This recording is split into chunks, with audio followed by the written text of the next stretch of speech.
Good evening, and I'd like to call to order this regular meeting of the Round Lake Area School District Board of Education on April the 1st, 2024 at 7:01 p.m. in the Round Lake High School Media Center. If I can get started first, we'll roll call, please. Mr. Devera? Here. Mrs. McGinley? Here. Mr. Jewett? Here. Mrs. Larson? Here. Mr. Francisco? Here. Miss Lee? Here. Mrs. Klingler? Here. All right, and first up is our Pledge of Allegiance.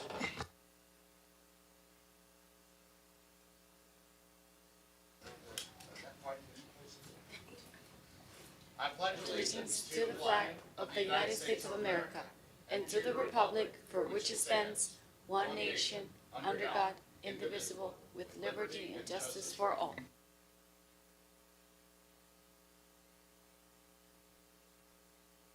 All right, before us we have a meeting agenda. If I can get an approval. So moved. Second.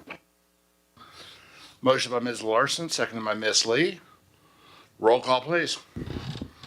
Mr. Devera? Yes. Mrs. McGinley? Yes. Mr. Jewett? Yes. Mrs. Larson? Yes. Mr. Francisco? Yes. Miss Lee? Yes.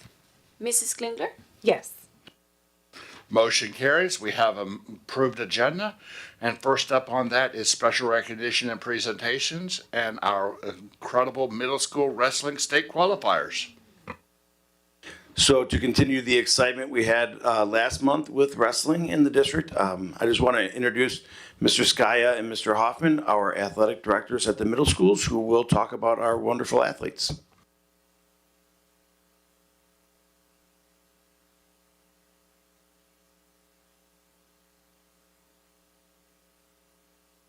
You gotta hold it down. Hold the button down on the base. Got it. Good evening. My name is Matt Sky. I'm the athletic director over at Round Lake Middle School. At this time, we'd like to recognize our eighth grader, Deshaun Jackson, who was our state qualifier for wrestling this year. Deshaun qualified at the 155-pound weight level. Deshaun represented Round Lake Middle School well out in DeKalb in March. He had a hard first match, and then in his second match, unfortunately, he would have to succumb the match to injury. But we are proud of Deshaun and everything he's done. He's wrestled for 2 years for Round Lake Middle School, and he represented our school and our school district well in DeKalb. So congratulations to Deshaun on an amazing wrestling season.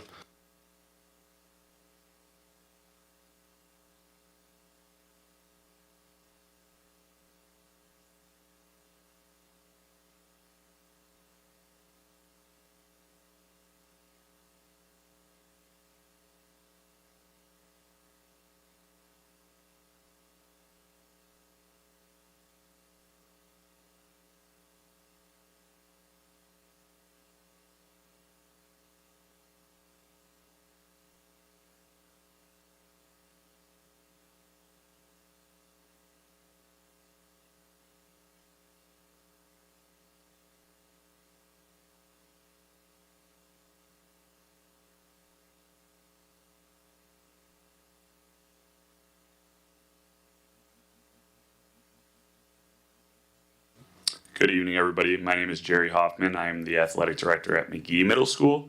And at this time, I'd like to introduce our head wrestling coach, Kevin Coffey, to introduce our wrestlers.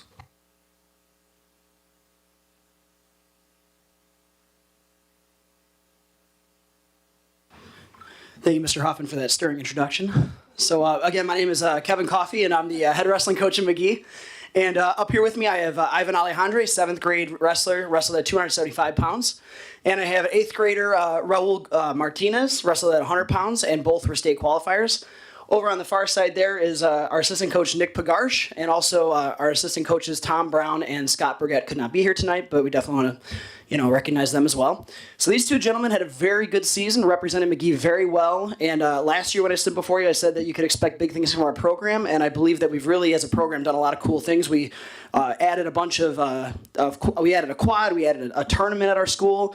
And again, hosted a lot of dual meets this year. So really like the direction the program's going. And again, these boys really set that bar high for the next generation of McGee wrestlers coming up. So I'm going to talk about Raul first. Raul's an 8th grader, and he demonstrated a lot of great leadership skills throughout the entire season, set a great example, and was exactly what our code of conduct emulates.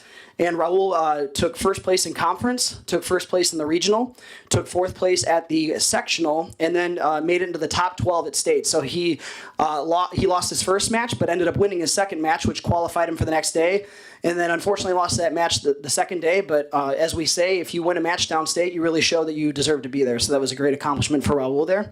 He's got a bright future in this sport and at Round Lake High School as a student as well. So that's Raul for you. And then also we have Ivan Alejandre. Ivan is a 7th grader, as I mentioned, and he has improved tremendously, not just on the mat, but off the mat as well. We've heard a lot of great things from teachers and people in the building about just what a great young man he's really become this year. He also took first place at conference. He was also a regional champion. He took 3rd at sectionals, and that qualified him for state. He lost his first match at state, but then won his second one. So just like Raul, like we said, he got that win, showed he belongs there. And then his first match the second day was against a wrestler who he had seen on 4 other occasions and had lost 3 of those and had won 1. And so that was a really tough battle for him and ended up coming out on top. So he actually got his second win downstate. And so he took top 10 at state, made the top 10 in his weight class. And since he was one of 2 7th graders in that bracket, on paper, that puts him ranked number 2 for state next year, which is pretty cool. So big accomplishments from both these boys. Very proud of them and look forward to what the future holds for them both. Thank you.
All right, next up is our Round Lake Exchange Club Youth of the Month.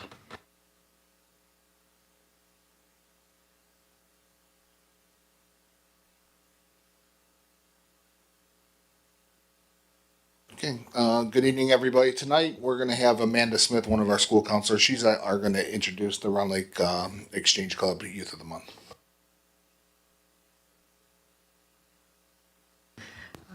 Hello, excuse me. My name is Amanda Smith. I am a school counselor here in my 19th year, actually, which is scary. Here to introduce Aerith Huerta Torres. She is a senior, persevered through so many personal obstacles as well. You would never know that by her, she's tennis and band and what else did we say? And color guard, thank you. She'll be majoring in chemistry, looking to go pre-med for anesthesiology at Case Western Reserve University in Ohio. That school itself has a 30% acceptance rate, and you won't even be considered for admission unless you have a 4.04 admission or GPA. So she's got a huge, bright future, and I can't wait to see what she does.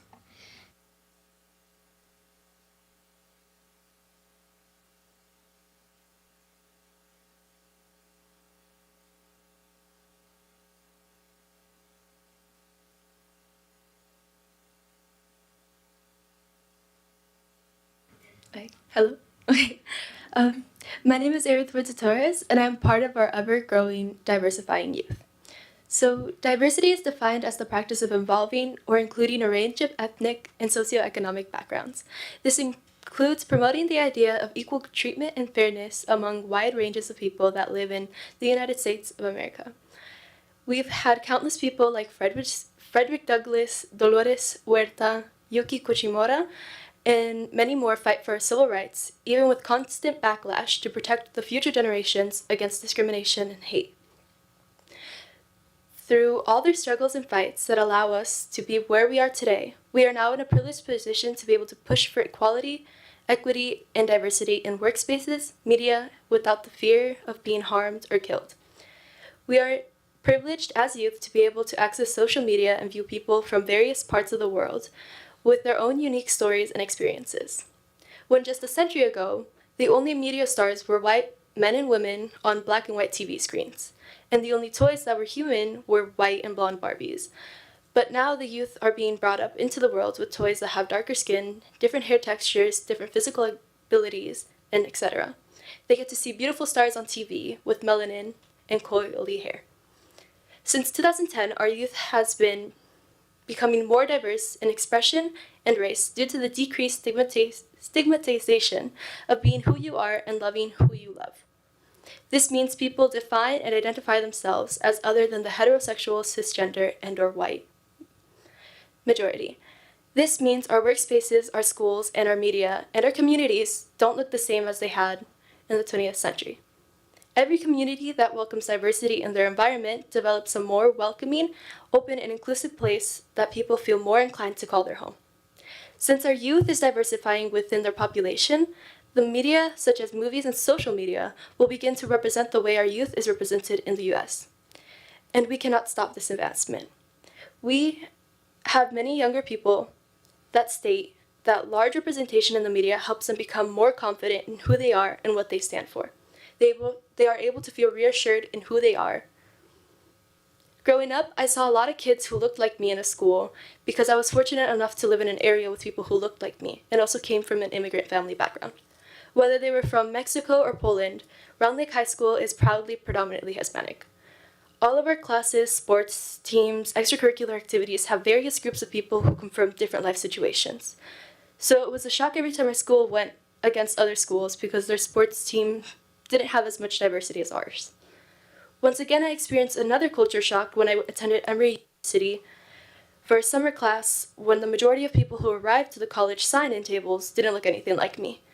I became more anxious at the beginning of the trip because it felt more foreign, until I found someone who came from Venezuela who also spoke Spanish. She became the beacon of comfort because she was more relatable and she looked a bit more similar to me, which allowed me to feel more at home at the university. This is when I found more of a place at Emory during the summer program. Diversity promotes the idea of comfort and develops a welcoming environment for people to join. As youth, we are beginning to look for higher education and for jobs.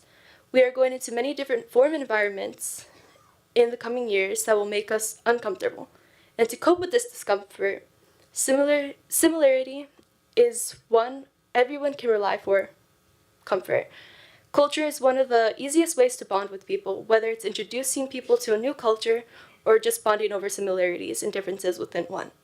Without the promotion of inclusion, a majority of people wouldn't have been able to get the civil rights that they have today. As youth, we are greatly impacted through diversity, through an increase in confidence and happiness. We are beginning to be more secure in who we are and where we come from. And we will further these impacts of diversity by creating changes to the still deeply engraved stereotypes we have today. We as youth will never stop diversifying in population. Diversity means creativity. Creativity leads to advancement, and advancement leads to a better world.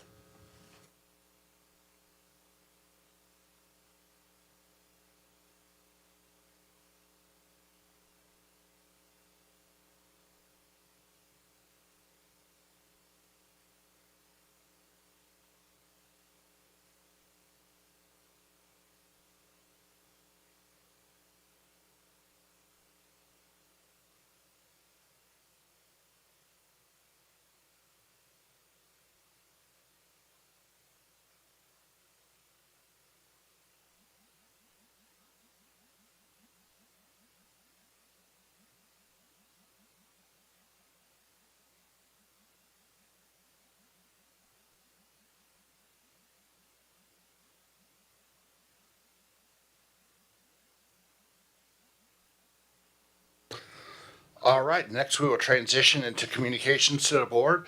And first up, our BPAC update, and I believe it's Mr. Grifaldo.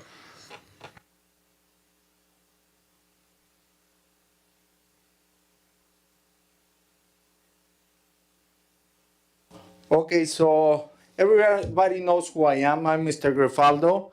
I'm not taking over BPAC yet, but I have to help Humberto this time. So I'm just gonna give you an update of what we did. As April 1st, we just got our last semester of health habits that support mental health. Those seminars were presented in both English and Spanish, and all parents were invited to attend. And to be honest, I even push it a little bit harder. I try to promote it as much as I can. Media, invite people, so we're doing our best. Next, this month we're gonna have 2 professional dates for multilingual parents. We got Dads in Education on Saturday, April 20, from 8:30 a.m. to 1 p.m. And we got Women's Leadership Conference on Saturday, April 27, from 8:30 to 1 p.m. And we got amazing volunteers, presenters that support the learning. And as far as I seen, and I mean, I learned a lot from all those seminars. And I thank everybody that is still supporting that program, because it helps me also guide the young ones that I got behind. Even though they don't know most of the tricks that I get them from these seminars. So it's really great. And I try to invite parents. I've been inviting my mom and dad, so they're learning new tricks for their grandsons. So it's great. And now the last thing that I got, it's 6 of our BPAC parents were accepted to an all-paid program at CLC where they can obtain their associate's degree. And we're really proud of our parents because, I mean, they got a lot of work at home and they're still trying to learn and get a degree. I'm really proud of them. I wish I would have had the time, but I mean, I got too many activities that I gotta go to with my scouts, with my kids, and with my community. And thank you everyone for giving us the opportunity to be back and all the support. Thank you.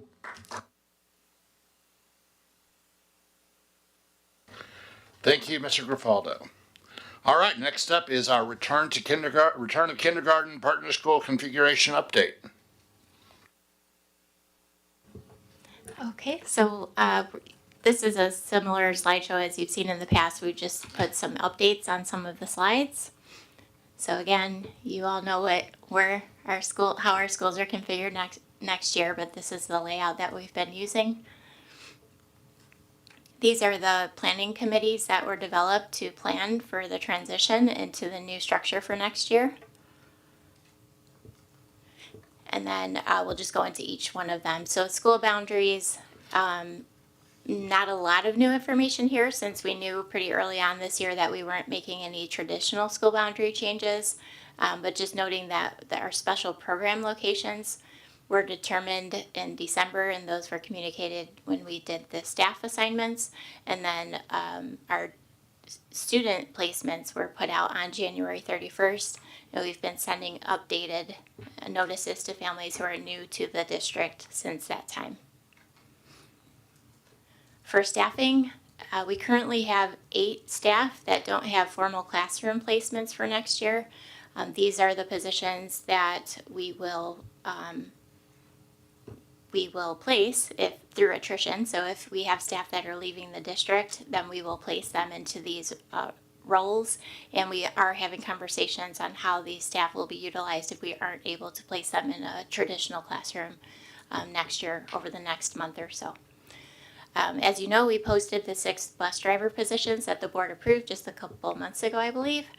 And we have made a change to the preschool teacher assistant hours, which were part of the budget assumptions, increasing their day by 30 minutes.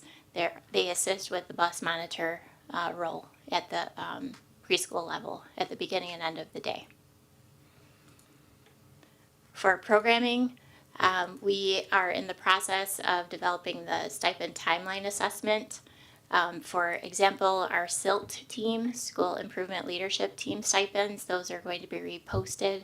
There are other types of stipends that are being considered at this time as well. That will all be finalized before the end of the school year. We are still working on space allocations, intramurals and activities planning, and kindergarten assessments. So making sure that all of our staff are trained at the appropriate buildings for those kindergarten assessments, since they're coming into 3 new buildings. Mobile classroom. As you know, we have 1 mobile unit with 2 classrooms that's going to be placed at RLAS. The permitting is complete. That's been part of your biweekly updates from Mark as part of the construction update. Final site specifications are complete. The units are ready for site transfer, and we have a tentative timeline for the concrete and utilities installation for May. So you'll get updates on that. I think this Friday is the next update for construction. Transportation, again, the 6 new bus drivers. We are finalizing where we will be placing the 6 additional buses that we are purchasing, and still working through the kindergarten dismissal procedure. Right now, we require someone to be at the bus stop when we drop them off at the end of the day. So working through what that looks like when they have a sibling that's getting off the bus with them that's in grades 1 or 2. And then talking through some traffic flow situations that we might have at some of our buildings heading into next year. Family outreach and communication. Again, we put out our student placements in the end of January. The frequently asked questions was developed. We have had info booths at all of our elementary schools, or we will make our way through all of them before the end of the school year. At existing events that are already happening in the building, we had some district-wide music events here at the high school that we were present for as well. And we had 1 virtual session night, 1 in English, 1 in Spanish, and we have another one coming up here in about a week and a half, I think, where parents can hop on and ask any questions that they might have about the new model. And we are exploring some year-end open house events so that families can actually get into their new building before the summer. They don't have to wait till just a couple days before the start of school. So those should be finalized here within the next month or so. Staff transitions. Staff have been in their new buildings for half of the day on our staff professional development days. They have built in climate culture opportunities so that they can really get to know each other. It's not just training, but they are getting to know their new teams. They're previewing new curriculum, and they will for the remainder of this year through those sessions. We have some packing time established for them as we progress throughout the rest of the school year, so it's not like a crazy rush to pack everything at the end. And then we are exploring some summer academy training topics for the summer that will assist staff going into their new buildings in the fall. Materials and resources. This is not really an update. I think we said this before. Inventory lists that are being created have been created for packing efforts in all the different types of classrooms that we have at the elementary level. We did have our first packing session in March, and we'll be doing that again through the remainder of the year. And we have a staging area being assessed at the warehouse, so we know where everything is going to be. Physical transitions. Furniture inventory is complete. Orders have been placed or are being placed for any needs for next year. A project plan has been established for the massive move that we will have this summer between buildings. And student registration, just an update on this is we are going live on Wednesday, 2 days from now. And we have some on-site registration events across the district, meaning a district-wide, a couple of events, and then schools are also holding their individual registration events. And we were at the IASB session, I think last month, and heard some really nice ideas for how to promote registration. So we're going to incorporate that into our communication plan this year for registration. That included like the postcards. That was one of them. And I believe that is it. Any questions on Partner School Update?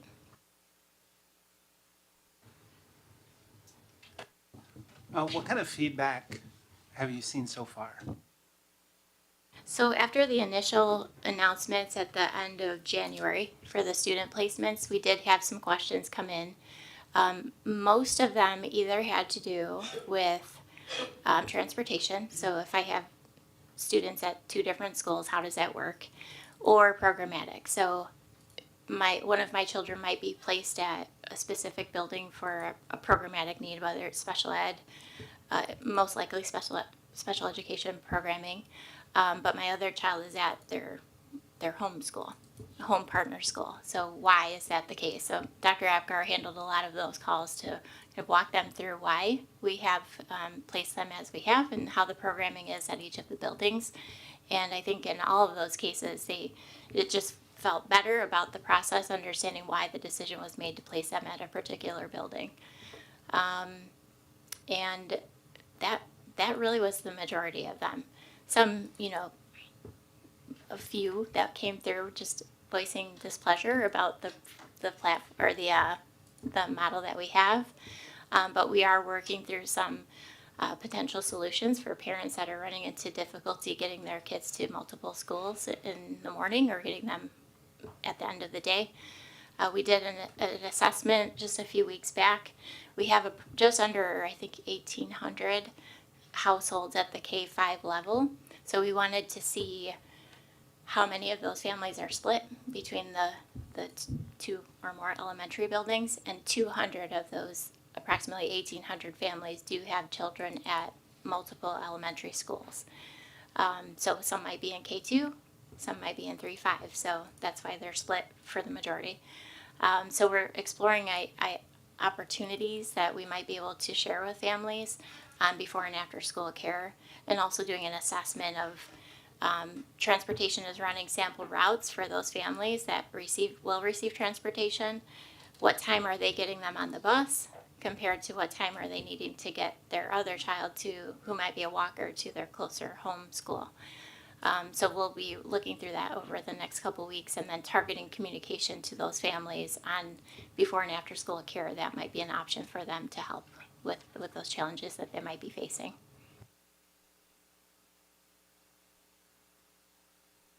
Any additional questions?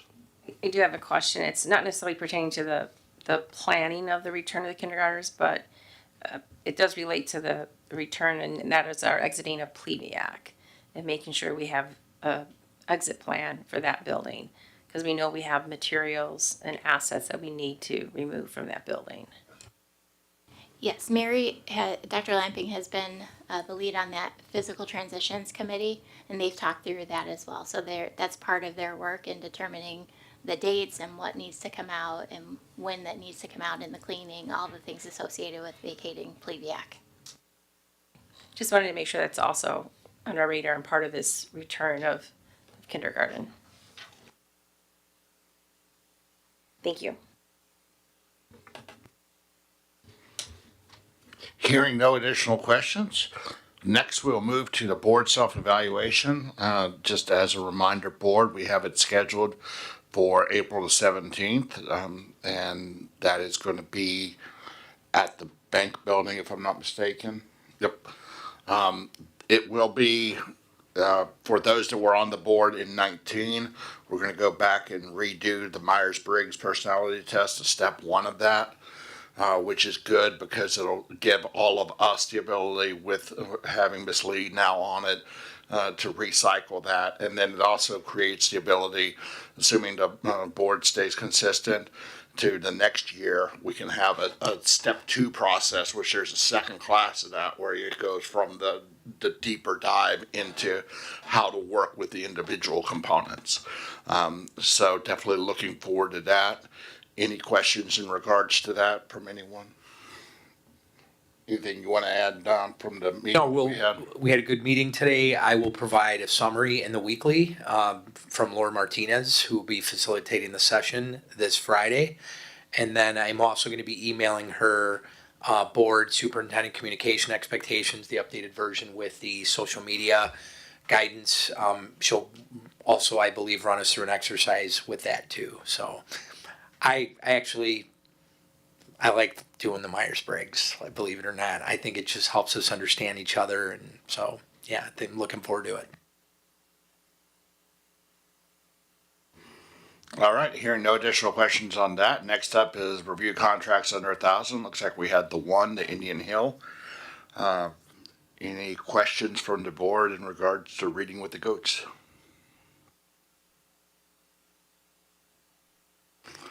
Hearing none, next up is the review of the FOIA report. The information was included in the packet.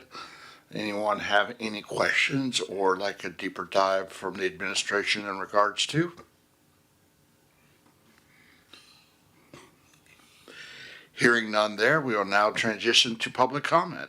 As always, members of the public may participate in public comment during regular board meetings by attending in person or by submitting an electronic public comment form. Please note that speakers are limited to 3 minutes.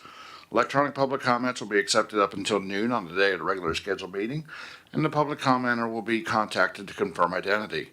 Once confirmed, electronic public comment will be provided to all board members in written form. A link to the electronic public comment is online.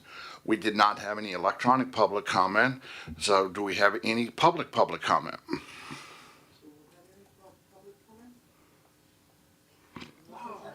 We were gonna get some.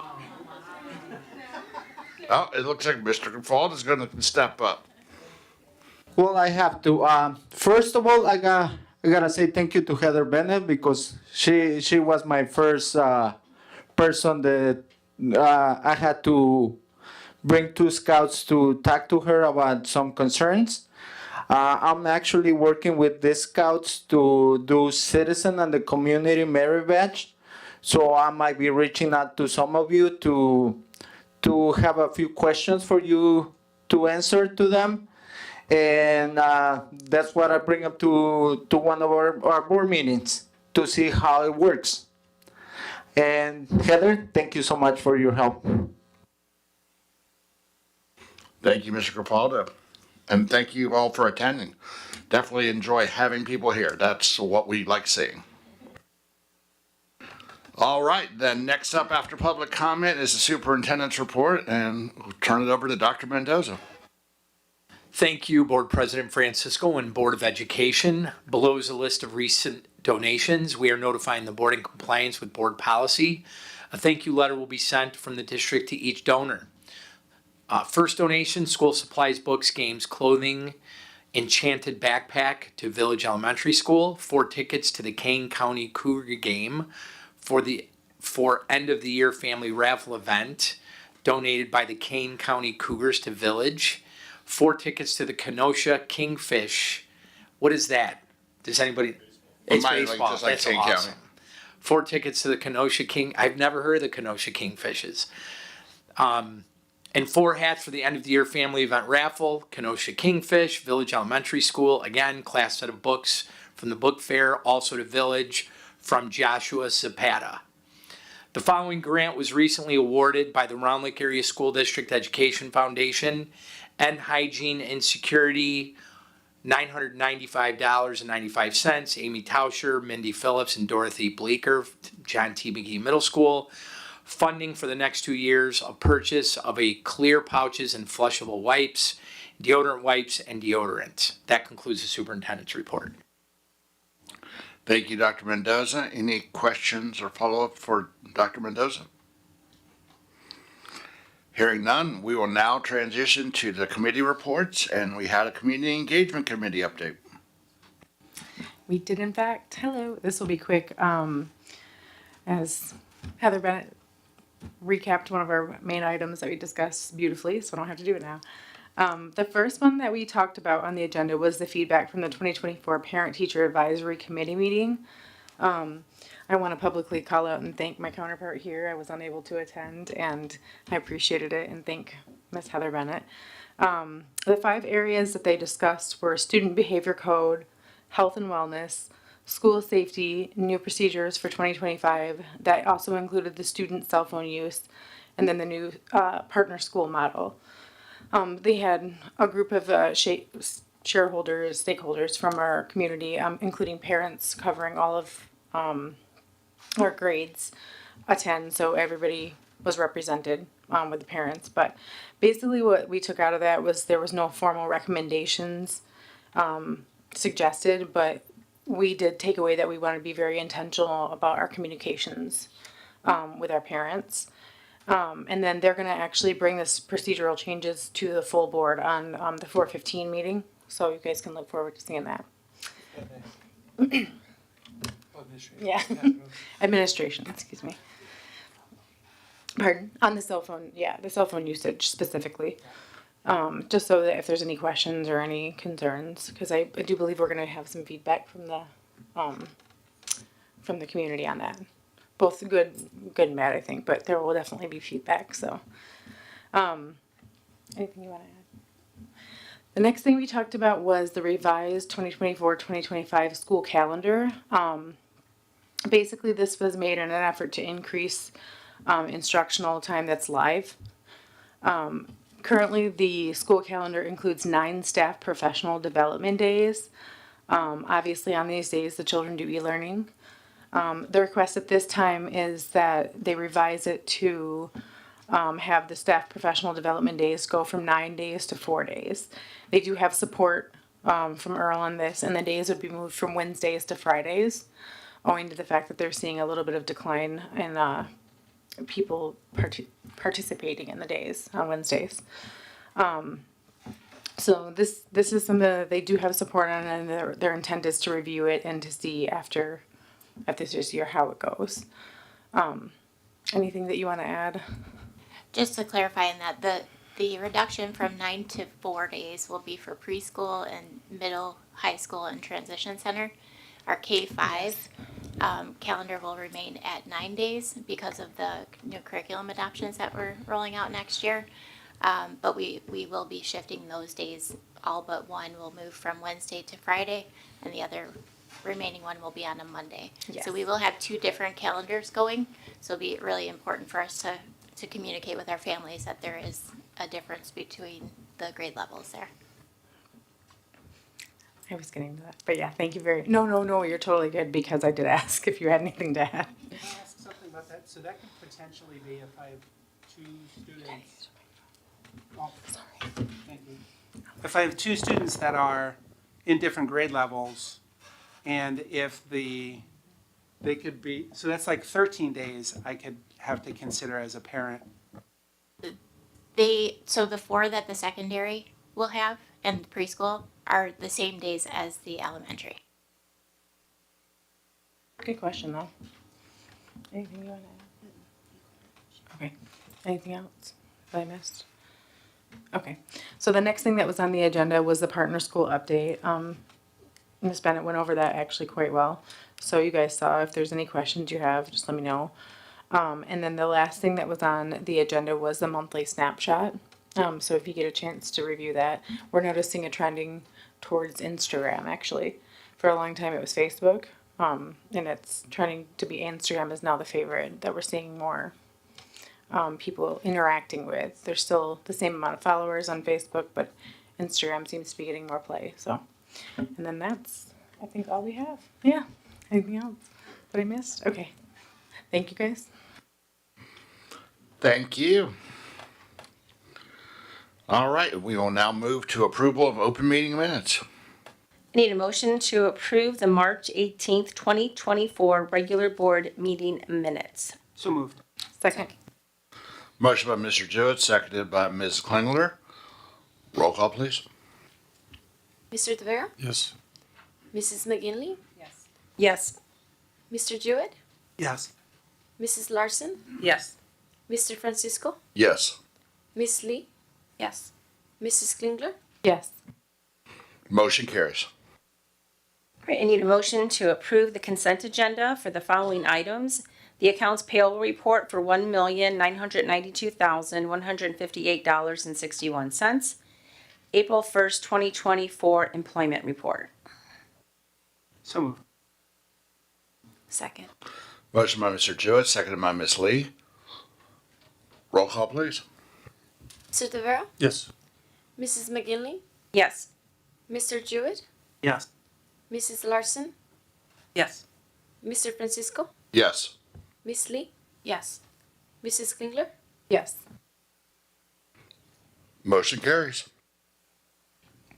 All right, old business. I need a motion to approve the driver's education improvements, including the purchase of 2 vehicles in the amount of $60,000 and the increase of 1.0 FTE driver's education teacher for the school year of 2024-2025 in the amount of $80,000 for 1 FTE that comes out of district funds.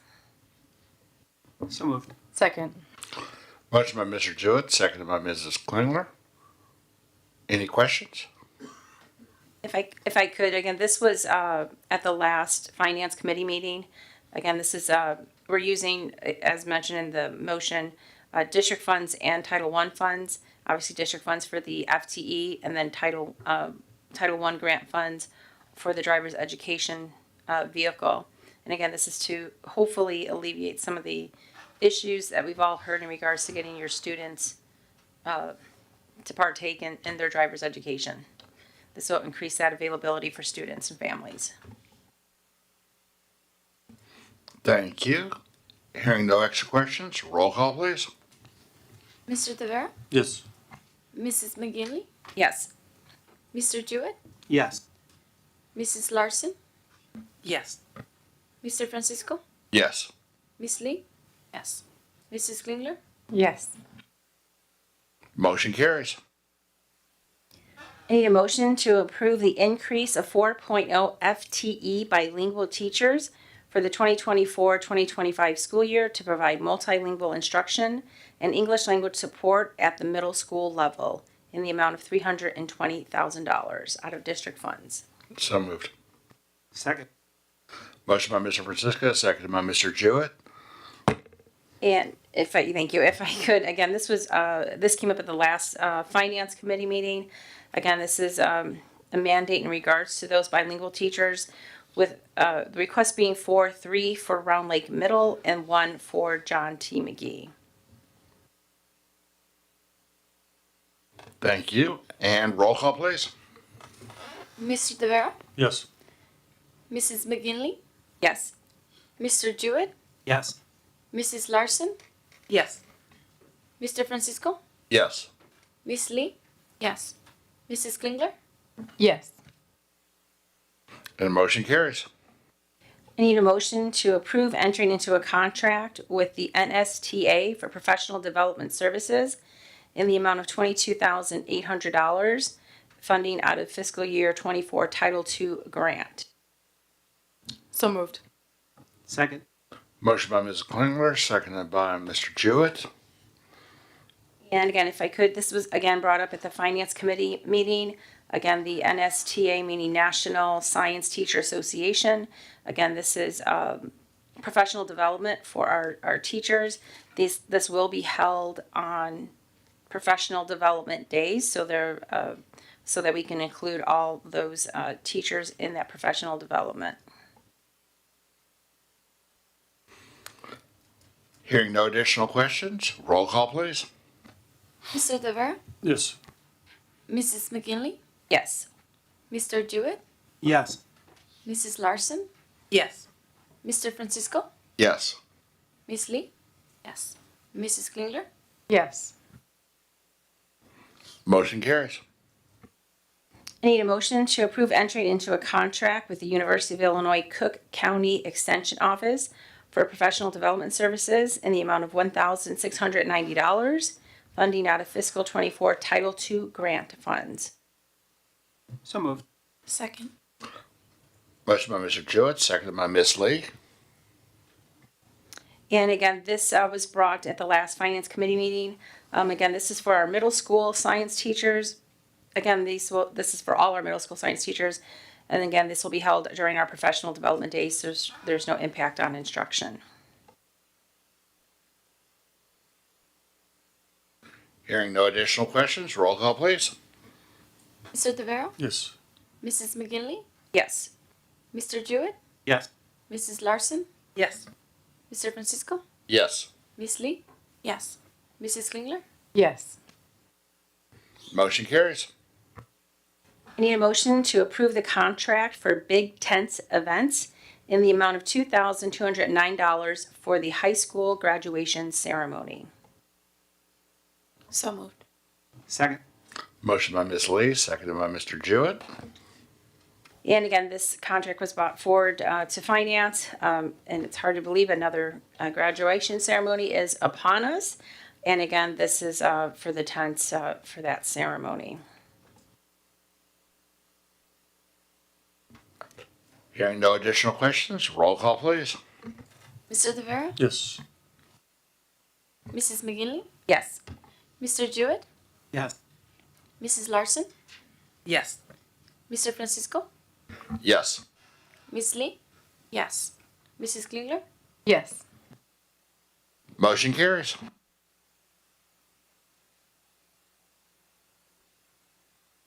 All right, next up business is the new strategic plan with overarching goals and portrait of a graduate, or the big recap. Okay, so tonight we'll be reviewing a draft of the plan that you all went through over January and February. And then our intention is to bring it back at the next meeting following your feedback tonight. So it is a draft as indicated on the first slide. Tonight we'll be reviewing the process that we use for the strategic plan development, the portrait of a graduate that was developed out of that work together, indicators that are attached to the portrait of a graduate and their definitions, the overarching goals that were developed to support that portrait of a graduate and what will guide our work over the next several years, and the next steps. So as far as the timeline goes, tonight we're bringing this to you again as a draft where we'd like to answer any questions that you might have on the plan as it is today and provide feedback from what we are presenting today. Our intention is to come back on April 15th with making any modifications that might be necessary following today's presentation and discussion. We also will be bringing measurements of success attached to each of those overarching goals, and we'll be asking for your approval. And then in June, we'll be coming back as we do each year, doing a year-end wrap-up for this year's strategic plan work, and then also establishing our priorities for next year under each of the themes. So any questions on timeline? All right, so the process. Here's some photos from one of the nights that we were together. We had 39 participants consistently in that group that consisted of all board members, administration, union executive leadership, some of our staff, students, parents, and community members. And just to call out one difference that we had in this year's work in developing our new strategic plan was the addition of students, which I think all of us would agree was just like a great highlight of the entire process. They brought a lot to the table at the group meetings, but also in the separate sessions that we had that I'll reference next. So we had 5 meetings together as a full group. We had 2 separate small committee meetings that had a representative, I think, from each of those groups listed above, where we talked in more detail about finalizing the portrait of a graduate, the indicators, and then the design of the portrait of a graduate, which we'll see in a moment. And then in developing the definitions for the indicators that are attached to that portrait of a graduate, Executive Council met to review those. And then we also met with students to make sure that it was making sense. So we had members, the students that were part of our strategic planning group, but we also had a few students that were our youths of the month that we see here each month at our board meetings to review those definitions. And we did make quite a few changes based on their suggestions, so it was really helpful. The mission, core values, and beliefs, we talked through that throughout that process. We felt like what we had in place as part of our current strategic plan is very powerful, and we didn't feel like any changes were needed to those at this time. So heading into a portrait of a graduate. So one of the new things that we built into the strategic plan process this year was developing a portrait of a graduate, which outlines what we want to see in a graduate once they leave Round Lake High School. So 4 of the words on the top, inspire, empower, engage, and thrive, are kind of the overarching indicators, and then we have 2 indicators listed under each one of those on this slide, which is the larger one. So under inspire, we have inquisitive, visionary; empower, resilient, emotionally intelligent. For engage, we have embrace diversity and effective communicator. And then thrive, we have independent and critical thinker. So any questions or feedback, suggestions on the portrait of a graduate so far?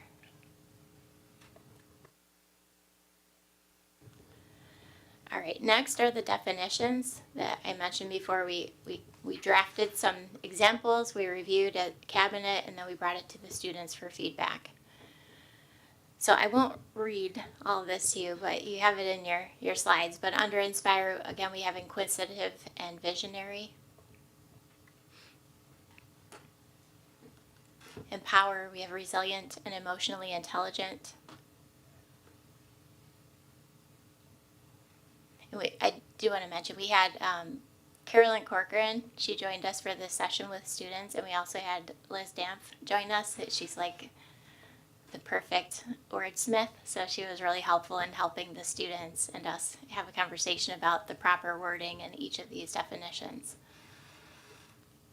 Engage, we have embrace diversity and effective communicator. And then thrive, describing independent and critical thinker. Any questions, feedback, new suggestions on definitions? I really appreciate seeing it again because it's been a little bit, and I'm really, yeah, I really like it. I almost feel like I wonder if I could live up to these things.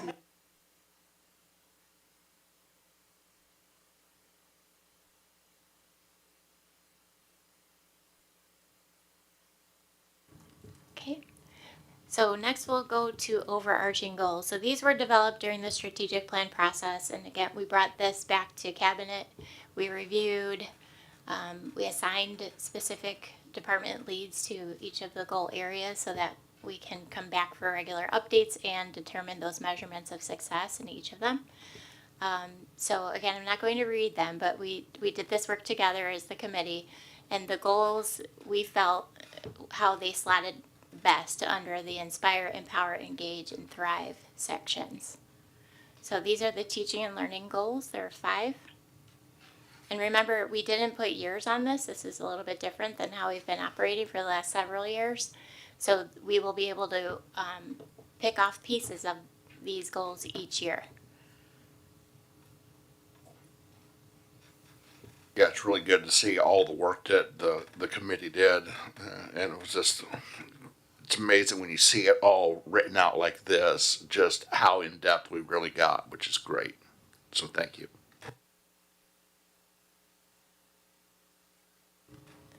Okay, next is meeting the unique needs of learners. There are 4 goals here.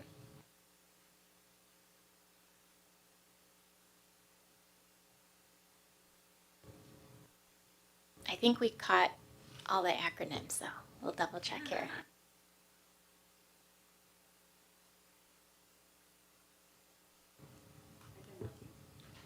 Thank you. We have 4 goals under social emotional development.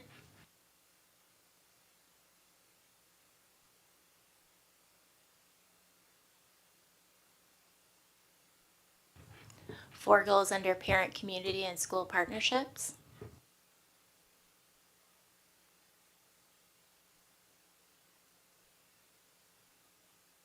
Were there any big changes in this, or was it mostly just clarification from the feedback from the students and those? that process? So the goals, we didn't go back to the students for the goals. We did the definitions for the indicators, but we reviewed this at cabinet, making sure that the wording was appropriate. There was one change, I think, that we made on securing the future, which was goal 2, right? So I think Mrs. Annette Negrete McGinley had mentioned wanting to put some language in there about securing a balanced budget and fund balanced reserves in compliance with state financial criteria. So that was changed. That was the one. Is that sufficient? Yeah, when we were wrapping up, if you remember, we went over it. I didn't see anything regarding that, and if we don't manage this, there will be no future. So it really needs to be articulated.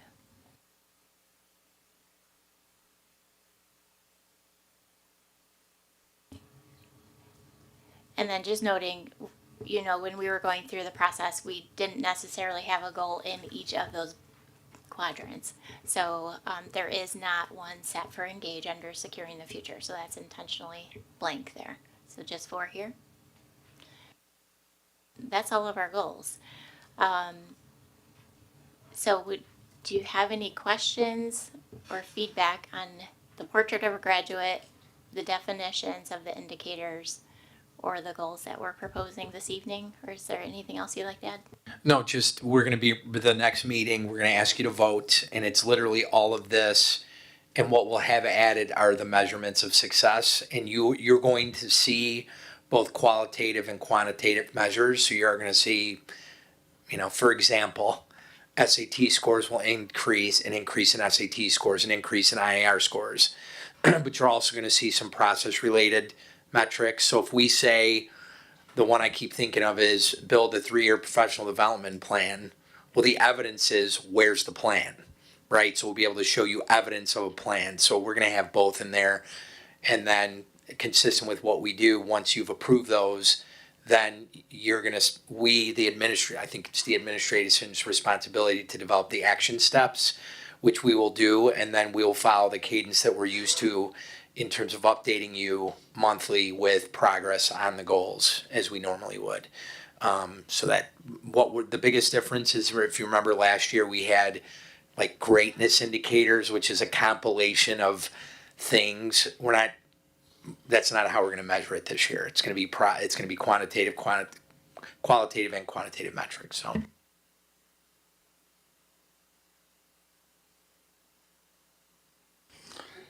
Any additional questions about the presentation, what we're looking at? And of course, this will be coming back to us with the final recap. Hearing none, thank you very much. And we will move to the revised 2024-2025 school calendar.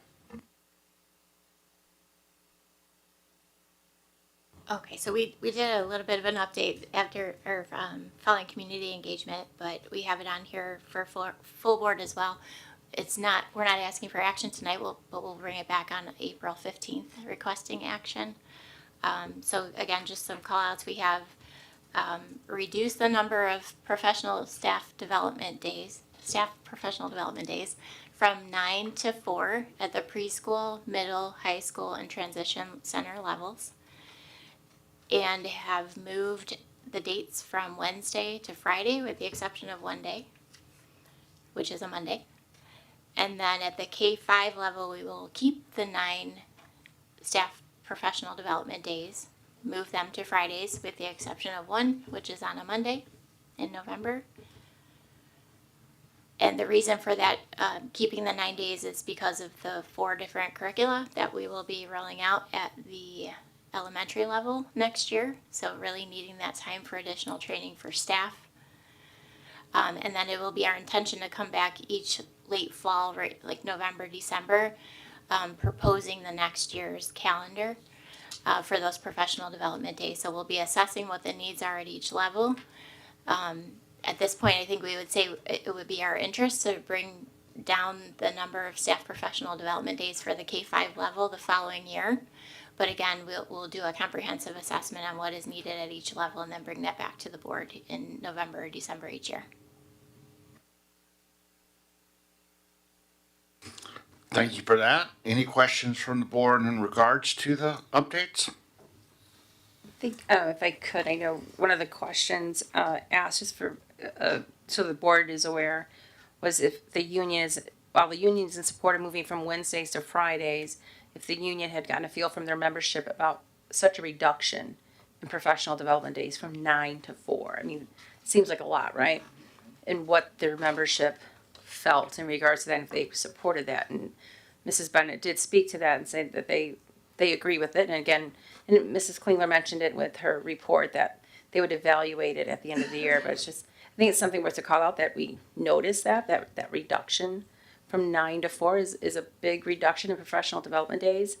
And that, what are they doing to make sure that those 4 days kind of encapsulates from 9 to 4, that they're able to get that in. And you mentioned a program, I'm sorry, I forgot what it was. So the secondary is going to have a focus for their professional development next year on PLCs, professional learning communities, what makes an effective PLC. So they'll be working with Solution Tree on that program next year, and they do feel like the 4 days will be sufficient to capture the training that's necessary for that. There are other opportunities for professional development, especially at the secondary level, outside of those established full-day PD sessions that we have. So we are feeling very comfortable at the secondary level right now. As far as the shift from Wednesdays to Fridays go, in speaking with union representation that's part of the school calendar committee, we feel like student attendance is negatively impacted by having it in the middle of the week right now. So having it on the end of the week, we feel like that chunk of 4 days of instruction is much more effective, especially as attendance is concerned. So again, we will monitor that heading into next year to see what the impact is.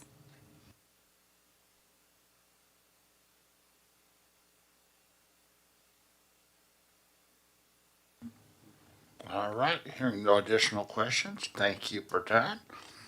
And we will now move to positive occurrences.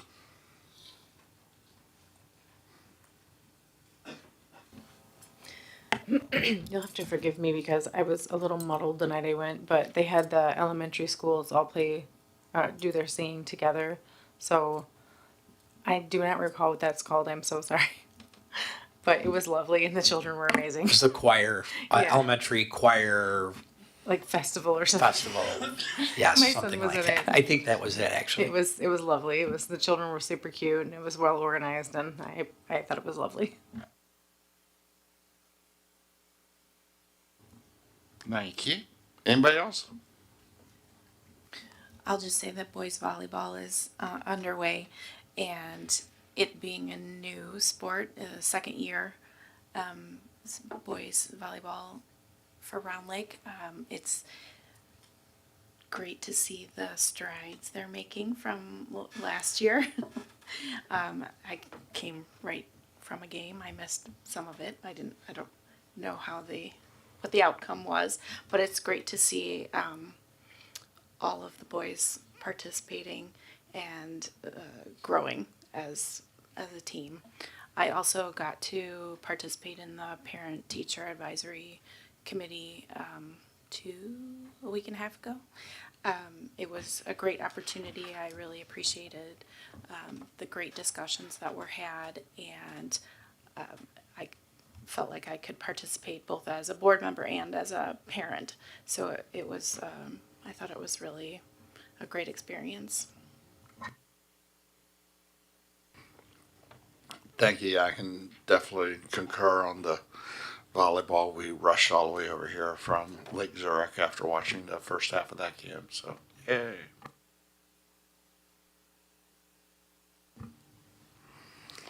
All right. Hearing nothing else at this moment, we'll move to future agenda items. Anyone have anything they would like to have added to the future agenda items or follow up on future agenda items as to when they're coming around? If I could just add, when we bring the Schuler presentation back, I'm going to have to delay that one board meeting because now we have to secure additional information, given in light of what I shared with you. It was confirmed the Schuler program is basically ending at the end of this year at all partner schools. all of them. And so we will, I think, maybe call it a little bit seeing around the corner, but at least I think we're a little bit better positioned because we've been planning for this. And so I'll actually going to be having a meeting as well with some of the neighboring schools because I think it was a surprise. So we'll collect more information. The biggest thing right now is they do provide some level of support once the student leaves, both financially and programmatically. And so I have to work with Sarah Schaefer here at the high school to figure out, like when they say that they're kind of ceasing support, does it include, I understand, the kids in the high school, so no more classes, and they're not even phasing it out as I understand it, like they did with us. No, it's done. It's done.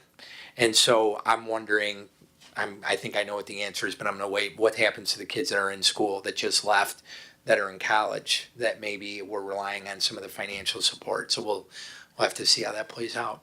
So, And just as a reminder, because of the way we were transitioning, the current schoolers that are with us in our school right now are seniors. that's correct. Correct. It's the last class.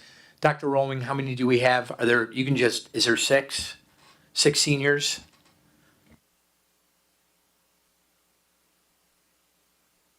I'd have to look up the exact number. I don't know it off the top of my head, but it's between 6 and 10 this year. So we're obviously going to be bringing that back. So we just need a little bit more time to collect some more hard data for you. And then just from the Community Engagement Committee, we'll be bringing back the student cell phone procedure for next year at the next meeting on April 15th. And I'll just remind Ms. Lee, Ms. Larson, and myself are doing the NSBA, so we'll have a future agenda of bringing back the findings that we get to see when we go down there and the education we get to pick up from that.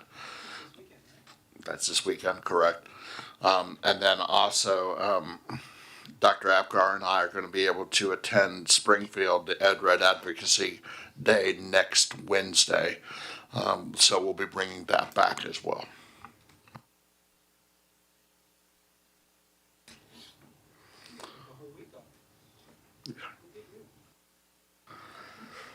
Yeah, no, literally, I take time off work just to work.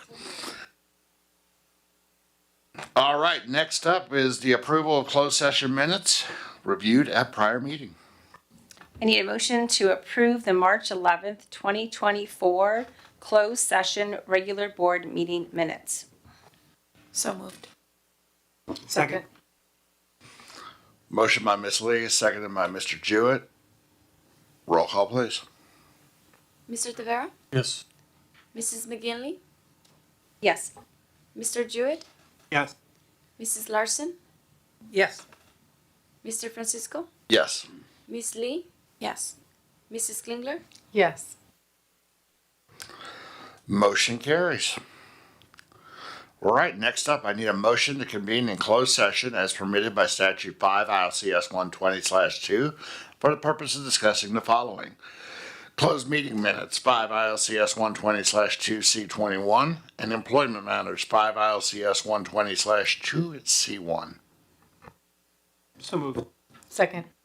Motion by Mr. Jewett, seconded by Mrs. Klingler. We can get a roll call, please. Mr. Tavera? Yes. Mrs. McGinley? Yes. Mr. Jewett? Yes. Mrs. Larson? Yes. Mr. Francisco? Yes.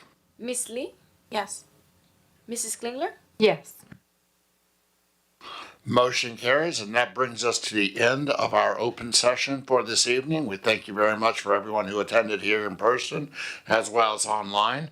We look forward to seeing you again at our next open meeting, which will be on April the 15th. Thank you all this evening and have a great evening.